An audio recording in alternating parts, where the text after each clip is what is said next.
Lalu keluarlah Nuh bersama-sama dengan anak-anaknya dan istrinya, dan istri anak-anaknya, segala binatang liar, segala binatang melata, dan segala burung semuanya yang bergerak di bumi, masing-masing menurut jenisnya. Keluarlah juga dari bahtera itu. Lalu Nuh mendirikan mezbah bagi Tuhan. Dari segala binatang yang tidak haram, dan dari segala burung yang tidak haram, diambilnya beberapa ekor. Lalu ia mempersembahkan korban bakaran di atas mezbah itu. Ketika Tuhan mencium persembahan yang harum itu, berfirmanlah Tuhan dalam hatinya, "Aku tak akan mengutuk bumi ini lagi karena manusia. Sekalipun yang ditimbulkan hatinya adalah jahat dari sejak kecilnya. Dan aku tak akan membinasakannya lagi. Segala yang hidup, segala yang telah kulakukan, seperti yang telah kulakukan. Selama bumi masih ada, tak akan berhenti-hentinya musim menabur dan menuai, dingin dan panas, kemarau dan hujan, siang dan malam." Kita baca sekali lagi ayat yang ke-22. Kita baca sama-sama ya. Selama bumi masih ada, tak akan berhenti-henti musim menabur dan menuai, dingin dan panas, kemarau dan hujan, siang dan malam. Mari kita berdoa sekali lagi. Tuhan, kami bersyukur untuk segala kemurahan-Mu atas segala makhluk-Mu. Walaupun kami ini jahat, kami bodoh, kami ini membangkang melawan Tuhan, melawan kehidupan, dan dengan demikian membunuh diri kami sendiri dan keturunan kami, tetapi kami diberikan kemurahan oleh Tuhan. Kami diberikan balasan yang tidak setimpal dengan kesalahan kami. Kami dikurangi hukumannya, kami bahkan dilimpahi dengan segala kebaikan. Kami bersyukur ya Tuhan untuk segala yang baik yang Engkau balaskan atas segala kejahatan kami. Engkau sudah membalas air susu kepada air tuba yang kami berikan kepadamu. Kami bersyukur untuk pengharapan yang bukan hanya manusia miliki, tetapi juga Engkau berikan kepada segala makhluk yang ada nafas dalam hidungnya. Bahwa tidak akan lagi Engkau memusnahkan mereka. Tidak akan lagi Engkau melenyapkan hidup dari muka bumi. Tapi Engkau akan menopangnya dengan kesetiaan-Mu. Engkau menopangnya dengan kebaikan-Mu. Kami bersyukur karena terlebih kami sadar kami tidak pantas menerima ini semua. Kami hanyalah debu dan kami membangkang melawan Tuhan. Tapi Engkau menopang kami, membuat kami hidup. Dan Engkau Tuhan mengangkat kami menjadi anak-anak-Mu. Kiranya Engkau berkata-kata kepada kami saat ini, sehingga kami boleh bertambah-tambah ucapan syukurnya melalui pengertian kami atas apa yang sesungguhnya milik kami di dalam Yesus, yaitu identitas kami yang baru sebagai anak-anak Tuhan, menggantikan identitas kami yang lama, yaitu musuh-musuh Tuhan. Terima kasih ya Tuhan, dalam nama Yesus kami berdoa. Amin. Ya, hari ini kita masuk kepada riwayatnya Nuh. Kalau kita baca kitab Kejadian ini boleh dibilang adalah kitab riwayat dalam bahasa Ibrani ya, bahasa aslinya Alkitab Perjanjian Lama.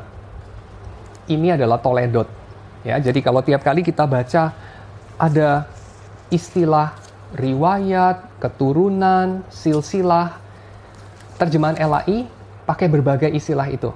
Ya, riwayat, keturunan, ini adalah silsilah, tapi dalam bahasa Ibrani-nya satu aja istilahnya, yaitu Toledot. Dan kitab kitab Kejadian dalam bahasa Ibrani itu dijumpai ada banyak sekali tempat pakai istilah Toledot. Ya. Misalnya, kalau kita lihat Kejadian pasal yang kedua, ayat yang keempat. Di situ ada tulisan, demikian riwayat langit dan bumi pada waktu diciptakan. Nah, itu adalah dalam bahasa Ibrani-nya, itulah Toledot langit dan bumi pada waktu diciptakan. Toledot itu silsilah, cerita asal muasal, atau riwayat. Kayak cerita keluarga gitu. Ya, kayak cerita turun-temurun. Seperti apa sih asalnya? Jadi, kitab asal muasal. Ya, dalam bahasa Ibrani, kitab itu biasanya dinamai sesuai dengan kata pertama yang muncul.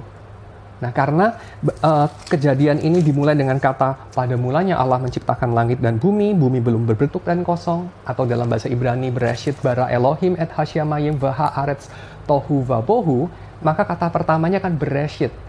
Jadi kitab Kejadian dalam bahasa Ibrani itu disebut juga kitab Bereshit, alias pada mulanya, in the beginning. Ya, jadi kitab Kejadian itu adalah kitab pada mulanya. Dan kitab ini kitab yang pertama, betul, karena pada mulanya, ya, Bereshit bara Elohim et hasyamayim vahaaretz tohu vabohu. Pada mulanya Allah menciptakan langit dan bumi belum berbentuk dan kosong. So, kitab ini adalah kitab mengenai awalnya langit dan bumi itu kayak apa, riwayatnya kayak apa, ceritanya kayak apa. Dan dalam kitab ini ditemukan ada banyak kata itu, toledot, ya, riwayatnya. Yang pertama riwayatnya langit dan bumi. Lalu riwayatnya siapa? Riwayatnya Adam dan Hawa dalam pasal yang kelima. Inilah daftar keturunan Adam pada waktu manusia itu diciptakan. Toledot Adam. Lalu kemudian ada toledot Nuh. Ya, dalam pasal yang ke-6 ayat yang ke-9. Inilah riwayat Nuh, inilah toledot Nuh. Jadi kitab ini harus dibaca sebagai rangkaian silsilah, rangkaian riwayat, rangkaian cerita asal muasal atau cerita keluarga. Nah, hari ini kita masuk kepada toledot Nuh. Ya, kemarin kita udah lihat riwayat langit dan bumi, riwayat Adam dan Hawa. Sekarang kita masuk kepada riwayat siapa? Nuh. Nuh itu anaknya Adam dan Hawa. Cuma bedanya Adam dan Hawa waktu itu pada mulanya belum jatuh dalam dosa. Ya, tetapi kemudian kita melihat cerita Nuh ini sudah di dalam dunia sudah jatuh dalam dosa. Nah, kita lihat apa sih perbandingannya Adam dan Nuh. Nah, ini kelihatan banget memang penulis mau bandingin dua itu. Kenapa? Karena pertama, diceritakan Adam dan Hawa diletakkan Tuhan untuk memelihara burung-burung di udara, memelihara hewan di hutan, hewan-hewan ternak di dekat rumah dia, ikan-ikan di laut, ya, binatang yang melata di bumi. Adam dan Hawa termasuk ular juga sebetulnya. Jadi Adam itu melihara ular, tapi kok malah Adam dengerin suara ular. Mestinya ular dengerin suara Adam. Nah, itu kebaliknya. Tapi intinya ya, Adam sama Nuh samanya adalah apa? Adam itu diletakkan sebagai bosnya hewan-hewan. Tapi malah dia jadi jongos ya hewan-hewan. Karena Adam itu mestinya memelihara ular, malah dia itu digurui sama ular. Dia diajari, kamu jangan mau dengerin Tuhan. Ya, kamu mesti mempertanyakan, Tuhan bilang ini baik, apa benar itu baik? Ini jahat, apa benar itu jahat? Ya, oke. Terus Adam melihat ular itu canggih banget, ular itu cantik banget. Oke. So, Adam itu adalah orang yang dititipin hewan-hewan. Nuh juga orang yang dititipin hewan-hewan sama Tuhan. Ya, cuman bedanya apa? Bedanya adalah Adam itu lahir dalam dunia yang baik. Karena Tuhan menciptakan dunia itu baik. Waktu Tuhan mencipta selalu dibilang apa? Itu adalah hal yang baik. Itu adalah hal yang baik. Ya, langit dan bumi diciptakan, daratan dan lautan dipisahkan, terang dan gelap dipisahkan. Terus Tuhan selalu bilang, itu adalah baik. Bahkan ketika manusia diciptakan, terus Tuhan bilang apa? Itu sangat baik. Sangat baik. Very good. Tapi waktu Nuh diceritakan, riwayat Nuh dibuka dengan apa? Bumi itu bukan penuh dengan kebaikan, tapi bumi penuh dengan kejahatan. Ya, bumi penuh dengan kejahatan. Jadi, ini adalah sesuatu hal yang menandai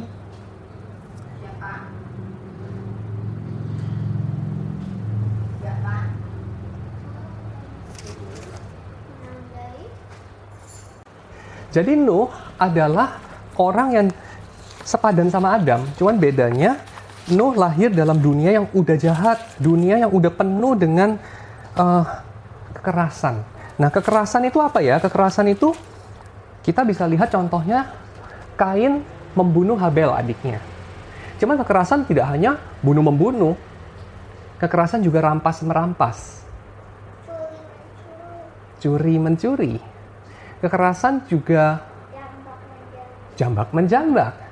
Dan jambak-jambakan tidak hanya terjadi secara fisik, orang dijambak rambutnya, tapi juga dalam dunia yang lebih canggih, bisa pakai kata-kata. Orang bisa menjambak orang lain, memaksa orang lain untuk melakukan apa yang dia mau lewat kata-kata. Ya, lewat sogokan, exactly, atau lewat ini, membikin orang malu, atau membikin orang merasa bersalah, atau membikin orang takut.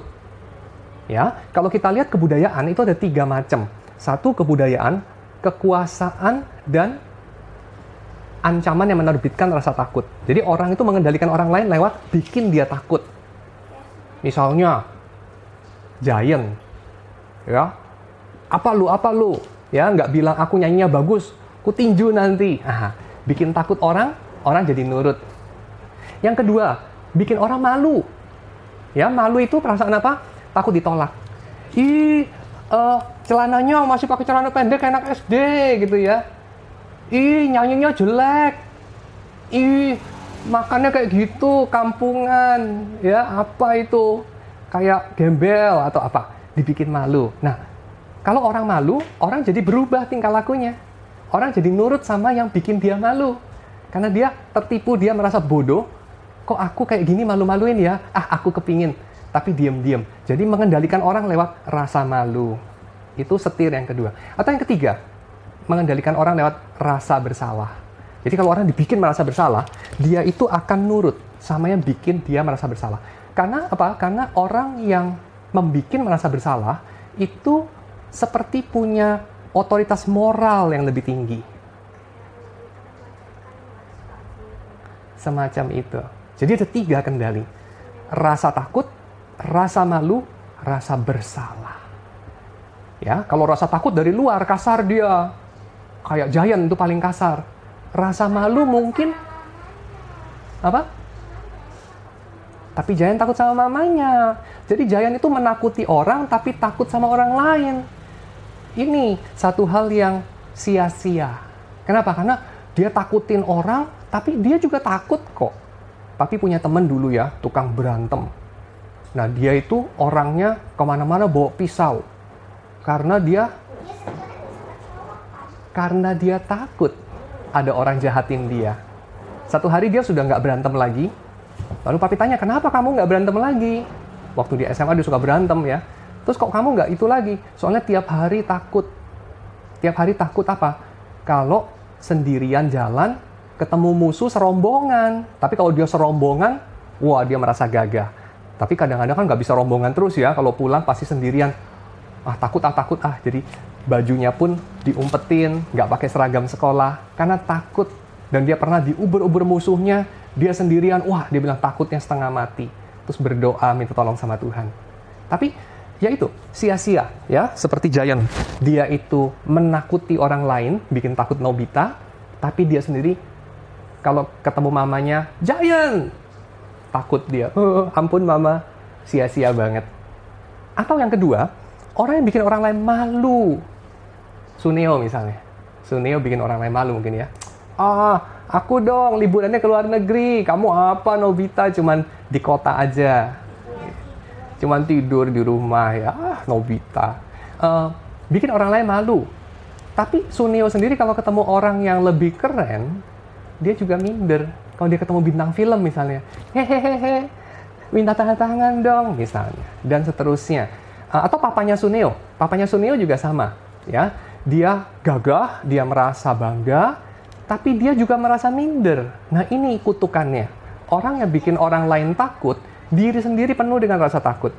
Sama yang lebih hebat, orang yang bikin orang lain malu, diri sendiri merasa minder sebetulnya. Ya, minder. Merasa, apa itu minder? Minder itu merasa rendah diri. Aduh, aku kok kayak gitu ya, kurang keren, kurang ganteng, kurang hebat. Ya, kalau aku ledekin Nobita, apa kamu liburan cuma di rumah tidur? Ya, aku dong ke Hawaii, ke Timbuktu.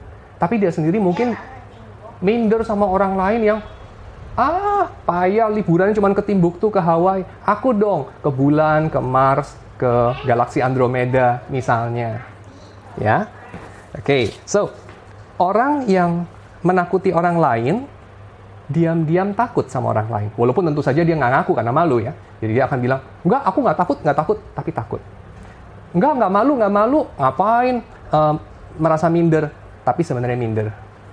Yang ketiga, merasa bersalah. ada peradaban atau culture, nggak semua culture, nggak semua peradaban itu mengandalkan rasa takut dan rasa malu. Ada peradaban yang lain, nah yang ini agak dekat sama Kristen. Jadi kalau orang sudah Kristen atau sudah mengikuti ajaran perjanjian lama, kadang-kadang mereka sangat mementingkan bukan rasa bangga, bukan rasa kuat, tapi rasa benar. Rasa benar. Aku benar, orang lain salah. Aku tidak salah, orang lain yang salah. Nah, ini adalah orang yang selalu menyalahkan orang lain. Ini adalah orang yang selalu bikin orang lain merasa bersalah. Ini adalah seperti orang Farisi. Orang Farisi nggak sama orang Romawi. Kalau orang Romawi mungkin mengandalkan kekerasan aja. Apelo gitu ya. Tapi kalau orang Farisi enggak. Mereka soalnya tahu mereka itu orang yang juga nggak berkuasa. Ya, orang Farisi sama orang Romawi ya kalah sama orang Romawi. Apa lu buat tombak selesai, ya. Tapi orang Farisi akan bilang apa? Melanggar hukum Tuhan, masa makan nggak cuci tangan? Ya, kamu nggak merasa bersalah ya? Lihat, masa duduk makan sama itu pemungut cukai? Masa mempersembahkan korban ke bait suci, padahal dia ini barusan kemarin pergi ke rumahnya Zakheus, pemungut cukai yang bersentuhan sama orang Romawi. Semacam itu. Jadi dia bikin orang lain merasa bersalah. Ya, dia bikin murid-murid Yesus merasa bersalah, dia bikin Yesus merasa bersalah. Dengan demikian dia mengendalikan mereka. Oke, jadi ada 3 tongkat untuk kita mengendalikan orang lain. Kekerasan di sini tidak harus kekerasan dalam arti seperti giant, bisa seperti Suneo, bisa juga seperti orang Farisi. Ya, jadi sekali lagi, lewat kekerasan fisik, lewat kebanggaan dan rasa malu, lalu lewat rasa bersalah dan perasaan diri benar. Ya, self-righteous. Itu 3 tongkat mengendalikan orang lain, alias memenuhi dunia dengan kekerasan atau kejahatan. Nah, itu terjadi pada zaman Nuh juga. Dan Tuhan bilang apa? Aku buat ini semua berhenti. Ya, aku buat ini semua berhenti. Aku akan musnahkan kehidupan dari muka bumi. Kita pada musim corona ini takut dunia sebagaimana kita tahu hancur. Dunia sebagaimana kita tahu musnah dan berhenti. Tapi dunia sebagaimana kita tahu pernah nggak ada loh. Ada zaman di mana dunia sebagaimana kita tahu itu nggak ada. Nah, dunia sebagaimana kita tahu itu apa sih? Dunia sebagaimana kita tahu itu ini. Dunia di mana kekuatan kita laku. Dunia di mana kebanggaan kita bikin bangga. Dunia di mana kebenaran moral kita itu juga ada nilainya karena kita dinilai benar. Yaitu dunia, pendek kata, dunia di mana ancaman bikin kita punya kendali atas orang lain, kebanggaan dan bukan rasa malu bikin kita meninggikan diri atas orang lain, dan kebenaran yang kita pilih atau perasaan kita lebih benar dari orang lain, bikin orang lain merasa bersalah dan kita bisa kendalikan. Nah, itu adalah sebuah dunia di mana kita tahu. Tapi dunia semacam itu pernah nggak ada loh. Ya, pernah nggak ada loh. Ada sebuah dunia primitif di mana misalnya rasa malu nggak ada. Ada sebuah dunia primitif di mana rasa bersalah nggak laku. Ada dunia primitif di mana mungkin ya bahkan keunggulan kekuatan orang satu dibanding yang lain cukup seimbang. Kenapa? Karena sama-sama nggak punya senjata yang hebat. Senjatanya paling tinju.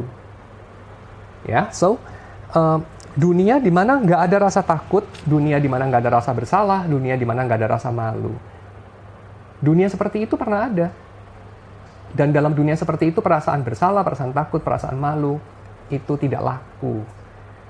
Dan Tuhan pada cerita ini seperti bikin kiamat dunia di mana apa yang kita punya itu laku, ada nilainya. Perasaan bangga, perasaan benar, perasaan kuat, itu laku. Seperti duit yang laku. Tapi, kemudian Tuhan bisa bikin dunia itu kiamat. Ya, Tuhan bisa bikin dunia itu berhenti. Sama kayak apa? Sama kayak sebuah negara kalau dibikin hancur, rontok, duitnya nggak laku. Nah, sebuah dunia ini, duitnya bukan duit, tapi duitnya adalah ini, rasa bangga, perasaan benar, perasaan kuat. Nah, itu bisa dibikin nggak berlaku. Nah, hari-hari ini lewat virus corona ini, kita melihat bahwa dunia sebagaimana kita tahu, itu bisa aja habis. Dan pada zaman Nuh juga sama. Dunia sebagaimana mereka tahu itu bisa habis. Tapi itu nggak apa-apa. Dunia sebagaimana kita tahu itu habis sudah berkali-kali terjadi. Dan itu nggak apa-apa. Coba bayangkan ya, dunia zaman, misalnya apa? Dunia zaman kekaisaran Cina, tapi pernah cerita waktu itu kan? Dunia zaman kekaisaran Cina, nggak ada pesawat terbang. Jadi yang paling hebat apa? Bikin tembok. Sudah bikin tembok, orang-orang barbar akan tetap ada di utara, nggak bakal masuk ke Beijing. Ya, nggak akan masuk ke sebelah selatannya Mongolia. Bikin tembok di situ, tembok besar. Tapi temboknya sekarang sudah nggak laku. Karena orang bisa bikin pesawat terbang. Dari Moskow, dari Rusia bisa terbang juga ke Cina. Bisa bikin rudal, tembakin rudal ke Cina. Nggak ada gunanya bikin tembok. Jadi Qin Shi Huang waktu bikin tembok, wah aku paling hebat sedunia. Aku punya negara di pusat dunia. Nggak ada yang bisa lawan aku. Dan dia benar. Nggak ada yang bisa lawan Qin Shi Huang. Karena dia punya tembok besar. Tadinya, sekarang masih ada temboknya. Tapi nggak ada gunanya temboknya. Sama seperti itu. Segala kekuatan kita, kebanggaan kita, rasa benar moral kita, suatu hari Tuhan bisa bikin kiamat. Gak ada gunanya, gak laku. Seperti tembok besar Cina, seperti ilmu pengetahuannya hebat dari abad pertengahan yang sekarang udah gak laku karena salah ternyata. Ya, waktu itu mereka misalnya bikin alkemi. Emily pernah belajar alkemi kan? Riwayat alkemi.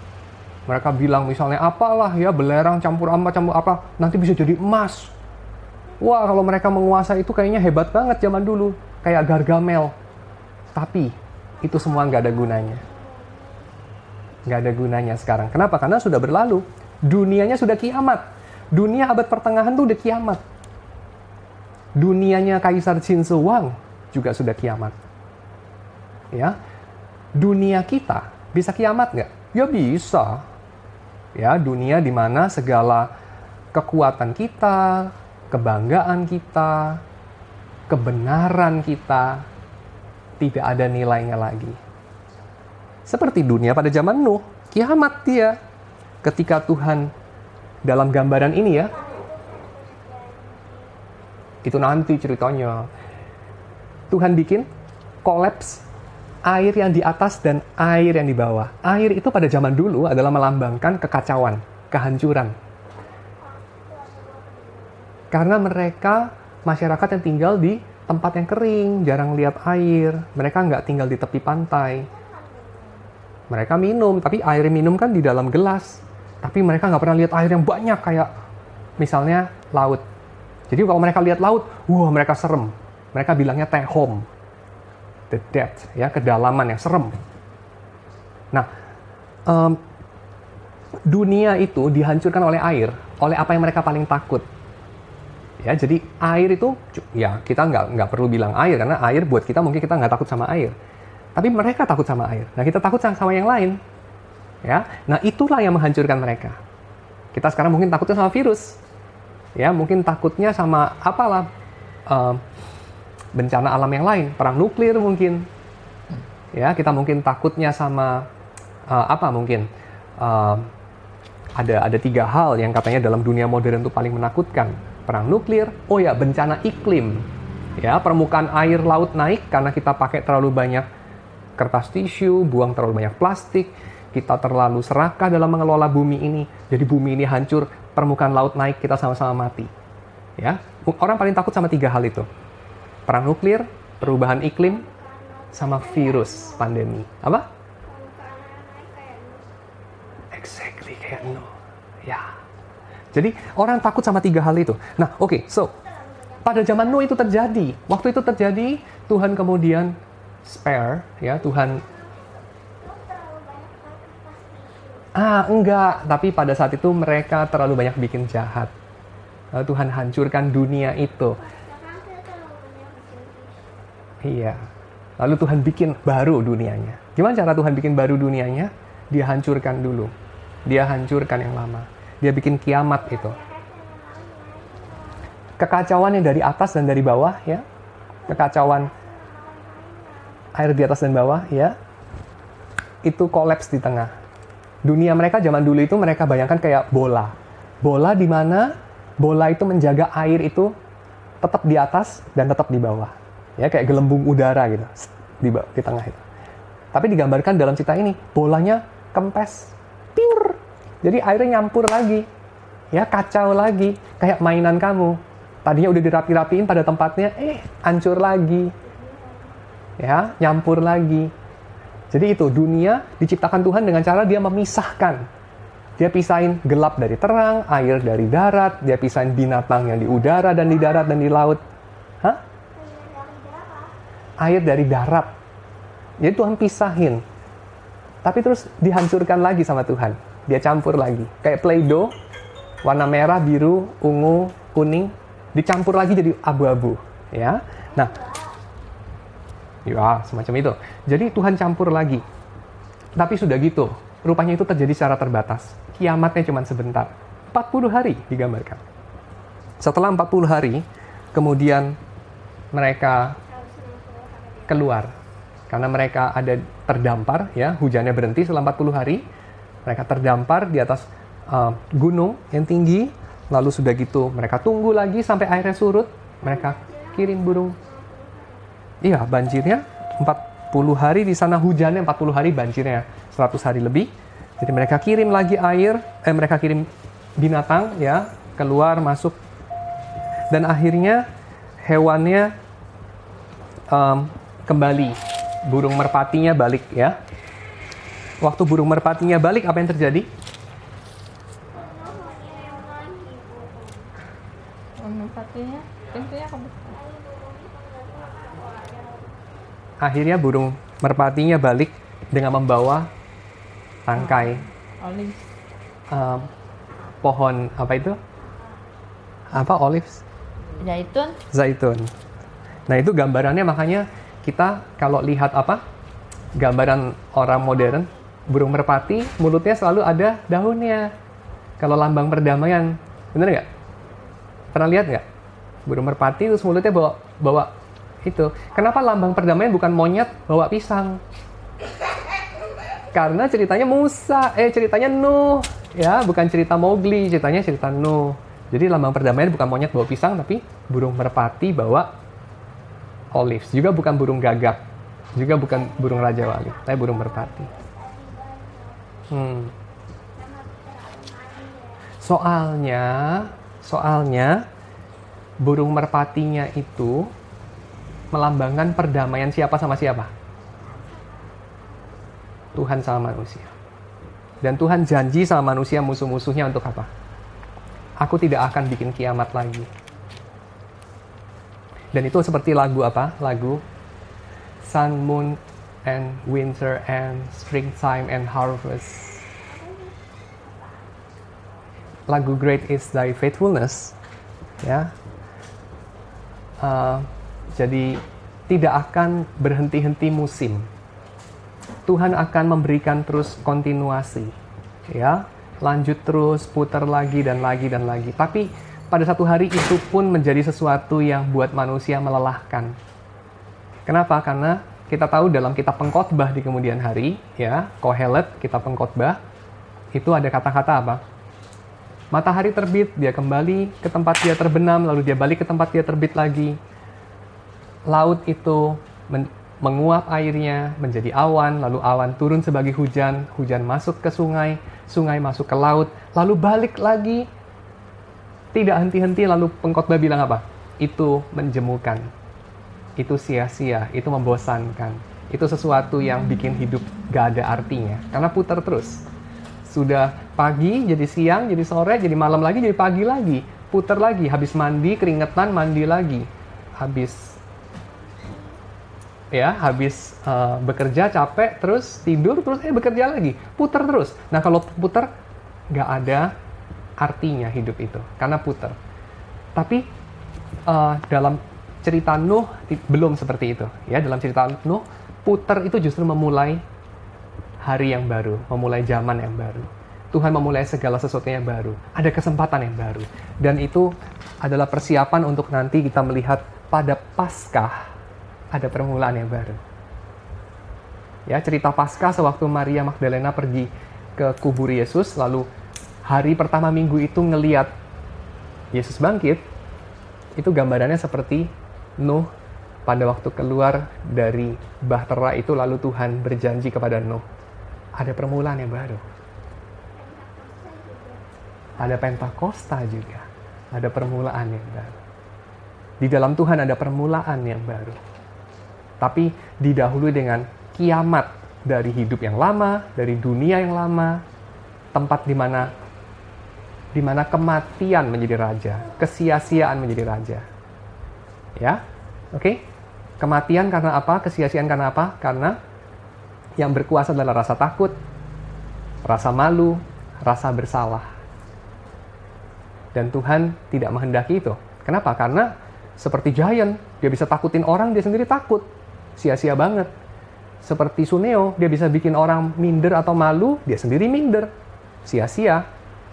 Seperti orang Farisi, dia merasa diri benar, ya, tapi dia sendiri diam-diam merasa bersalah juga. Sia-sia banget. Tapi Tuhan memanggil kita untuk menghidupi kemerdekaan dalam Yesus, yaitu kemerdekaan sebagai orang yang bukan liar, tidak ada hukum, tidak ada keindahan dan seterusnya, tapi sebagai orang yang dimerdekakan karena kita diampuni. Sebagai orang yang punya kebanggaan adalah karena Yesus sudah dipermalukan karena kita. Menjadi orang yang tidak perlu takut karena Tuhan adalah perisai kita. Itulah hari yang baru, pagi yang baru, hidup yang baru dalam Tuhan. Ya, dimana yang lama itu nggak laku lagi. Kebanggaan yang lama, kebenaran yang lama, dan kekuatan yang lama. Tidak laku, karena dunianya udah selesai, udah kiamat. Seperti tembok besar Cina, seperti dinosaurus, sudah berlalu. Yang baru sudah datang. Dimana kebanggaannya ialah salib. Paulus bilang, aku punya kebanggaan. Apa kebanggaanku? Salib. Salib itu apa sih? Yesus dipermalukan, Yesus kalah. Dan aku punya kebanggaan sebagai orang yang diampuni. Aku punya kebanggaan sebagai orang yang berhutang kepada Tuhan. Itu kebanggaanku. Kebanggaan yang berbeda. Saya tutup dengan kutipan dari Helmut Thielicke. Dia bilang apa? Manusia itu bukan berharga karena dia mencintai Tuhan. Manusia itu berharga karena dia dicintai oleh Tuhan. Kebalik ya, sekali lagi ya. Manusia bukan berharga karena dia mencintai Tuhan. Saya boleh tambahkan, manusia berharga bukan karena dia berlaku benar. Manusia berharga bukan karena dia punya sesuatu. Manusia berharga bukan karena dia kuat. Atau dia melakukan sesuatu hal yang bermoral. Tapi manusia berharga karena dia dibenarkan oleh Tuhan dalam Yesus. Manusia berharga karena Tuhan sudah dipermalukan dalam Yesus supaya dia menjadi anak-anak Tuhan. Manusia berharga karena walaupun dia lemah, Tuhan itu kuat. Mari kita masuk dalam doa. Tuhan, kami bersyukur untuk segala bagian yang kami punya dalam Yesus. Kami bersyukur karena bagian ini Tuhan berikan kepada kami dengan gratis. Kami tidak punya apa-apa untuk membelinya, tapi Tuhan memberikannya dengan cuma-cuma dan dengan murah hati dan dengan gembira bagi kami. Kami bersyukur Tuhan karena segala yang Engkau sudah nyatakan di dalam Yesus bagi kami. Di dalamnya kami bertemu dengan pengampunan, di dalamnya kami bertemu dengan penerimaan, di dalamnya kami bertemu dengan keamanan. Kami ya Tuhan diberikan jawaban atas apa yang kami butuhkan, yang kami mungkin tidak sadari, itu jawabannya. Kami bersyukur karena Engkau mengadopsi kami dalam Yesus sebagai anak-anak-Mu. Kami bersyukur untuk segala cinta-Mu bagi kami, yang kami tidak pantas menerimanya. Terima kasih ya Tuhan, karena Engkau mencintai kami. Terima kasih karena Engkau mengampuni kami. Terima kasih karena Engkau menerima kami. Dalam nama Yesus kami berdoa. Amin. Lalu keluarlah Nuh bersama-sama dengan anak-anaknya dan istrinya, dan istri anak-anaknya. Segala binatang liar, segala binatang